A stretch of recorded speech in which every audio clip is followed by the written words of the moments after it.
প্রতিদিন আমার ভিডিও শুরুটা এরকম ফুল দিয়েই করতে ভীষণ ভালো লাগে। আমার এই ছোট্ট ব্যালকনিতে এই ছোট্ট ফুলের গাছগুলো এত চোখের আরাম দেয় কি বলবো। তাই তো আমি প্রতিদিন আমার ভ্লগের মধ্যে আমি আমার এই গাছগুলো দিয়েই প্রথমে শুরু করি। গাছে ফুল ফুটুক আর না ফুটুক, কিন্তু এই যে এসে গাছের যে একটা সবুজ রং যেটা চোখকে আরাম দেয়, মানে কি বলবো, এত সুন্দর গাছপালা, ফ্রেশ নিঃশ্বাস, উফ, কি যে ভালো লাগে। তাই আমার প্রতিদিনের ব্লগ, আমি প্রতিদিন যদি আমি আমার গাছ দেখা দিয়ে দিনটা শুরু করি, তোমাদের সাথেই বা কেন সেটা শেয়ার করব না। Welcome to my channel. Hello everyone, আমি ঋতুপর্ণা। আমার এই ছোট্ট পরিবারে সবাইকে জানাই স্বাগত।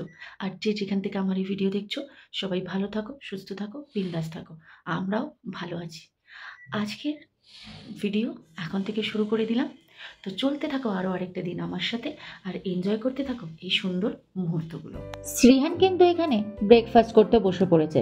আজকে কিন্তু আর শ্রিয়ান ঘুমাচ্ছে না, একদম জেগে রয়েছে, জেগে জেগেই খাচ্ছে।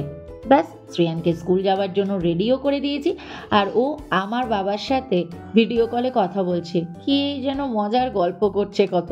না, সব সময় করে না, মর্জি, একদিন করে তো একদিন করে না। আজকে বেশ গল্প করছিল। এদিকে ঘড়িতেও বেজে গেছে 7:15। এবার শ্রেয়ানকে স্কুলে নিয়ে যাব, 7:30টায় বেরোবো। তো চলো, স্কুল থেকে দিয়ে এসে দেখা হচ্ছে।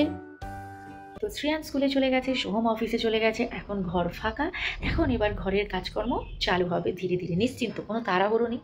কারণ অফিস আর স্কুল এই দুটো টাইম অবধি প্রচণ্ড দৌড়ঝাঁপ থাকে, এটা সব বাড়িতেই থাকে, আমার নতুন বলে কিছু নয়।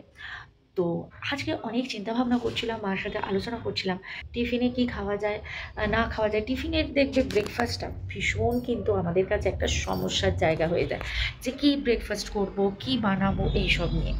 তো এইসব চিন্তা করতে করতেই মাকে বললাম যে চলো আজকে একটু অন্যরকম কিছু খাওয়া যাক। কী বলো তো, সাবুর পরোটা। তো মাকে বললাম চলো একটু সাবুর পরোটা বানাই টিফিনে। তো যখন বানাবোই ভাবলাম তোমাদের সাথেও একটু রেসিপিটা শেয়ার করে দিই, তাই না? কারণ পরোটা তো আমরা অনেক রকমই খেয়ে থাকি, কিন্তু সাবুর পরোটা এই নিশ্চয়ই একটু অন্যরকম হবে, তাই না? তো চলো আজকে সাবুর পরোটা করব। আমি এই রেসিপিটা অন্য জায়গা থেকে দেখেছি, দেখে শিখেছি। তো ভাবলাম তোমাদেরকেও দেখাই, তাহলে তোমরা যারা জানো না তারা কিন্তু অবশ্যই শিখে যাবে, আর বাড়িতে বানাতেও পারবে।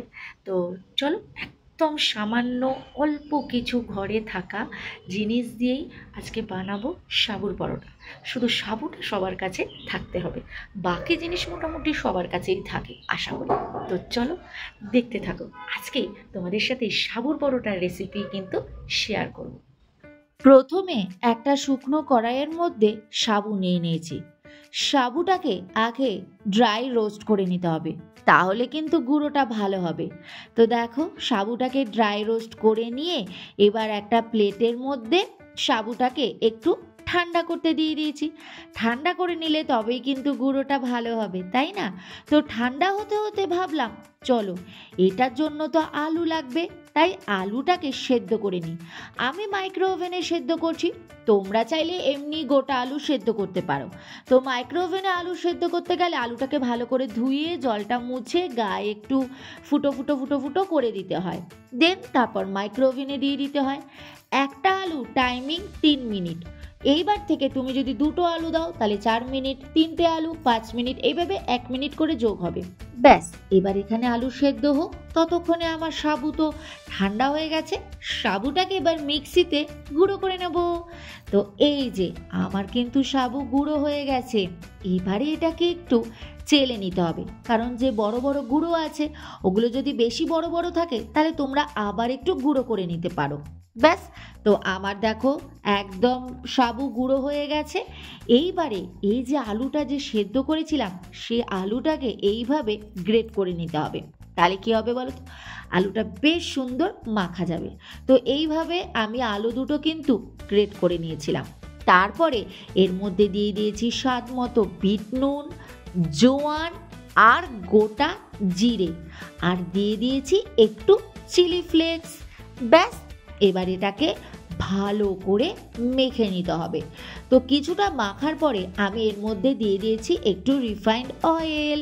তো রিফাইন্ড অয়েল দিয়ে এটাকে আবার ভালো করে ময়াম দিয়ে মাখতে হবে। তারপরেও যদি তোমাদের মনে হয় যে এটা একটু শুকনো শুকনো রয়েছে, তাহলে কিন্তু তোমরা এখানে অল্প অল্প জল অ্যাড করে তারপর এটাকে মাখতে পারো। তো এই যে দেখো আমার মাখা কিন্তু হয়ে গেছে, এবার এটাকে কিছুক্ষণ ঢাকা দিয়ে রেখে দেবো। মেখে তো রেখে চলে এসেছি, কিছুক্ষণ ঢাকা দিয়ে রেখে দিয়েছি। এবার এটাকে বেলার পালা। তো চলো এবার এটাকে বেলবো আর তোমাদের সাথেও শেয়ার করবো। এইবারে এগুলোকে গোল গোল করে লেচি কেটে বেলে নিতে হবে। আর বেলার সময় কিন্তু অবশ্যই সাবুর গুঁড়ো ছিটিয়েই কিন্তু বেলতে হবে।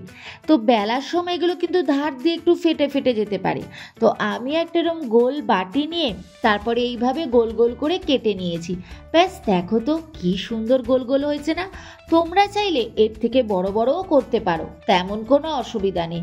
তো এইভাবে কিন্তু প্রত্যেকটাই আমি পরপর এরম গোল গোল করে কেটে নিয়েছি, তাহলে দেখতে খুব সুন্দর লাগে, তাই না?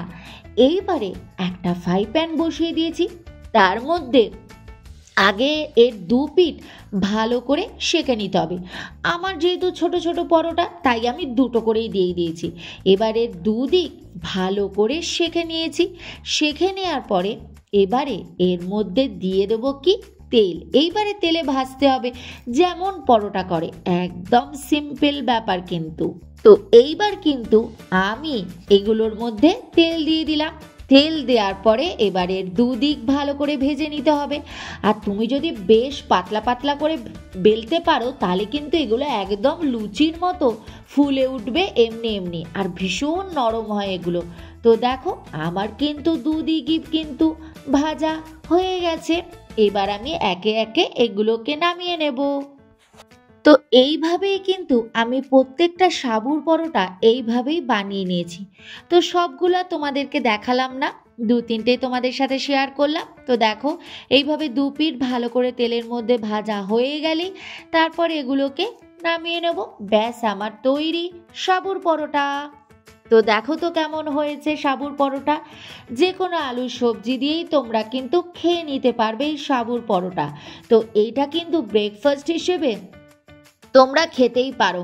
খুব সুন্দর আর সুস্বাদু একটা রেসিপি তোমাদের সাথে আজকে শেয়ার করলাম। আজকের সাবুর পরোটাটা কিরকম লাগলো অবশ্যই কিন্তু তোমরা জানিও। এটা কিন্তু তোমরা ব্রেকফাস্টে অবশ্যই বানিয়ে খেতে পারো, দারুণ লাগবে, একদম অন্যরকম স্বাদ। তো চলো আজকের ভিডিওটা এখানেই শেষ করে দিলাম। আজকের রেসিপিটা কিরকম লাগলো অবশ্যই কিন্তু কমেন্টের মাধ্যমে জানিও। আবার দেখা হচ্ছে নেক্সট ডে আর একটা সুন্দর ব্লগের সাথে। ততক্ষণের জন্য বাই। সবাই ভালো থাকো, সুস্থ থাকো, বিন্দাস থাকো। Thank you. Please subscribe.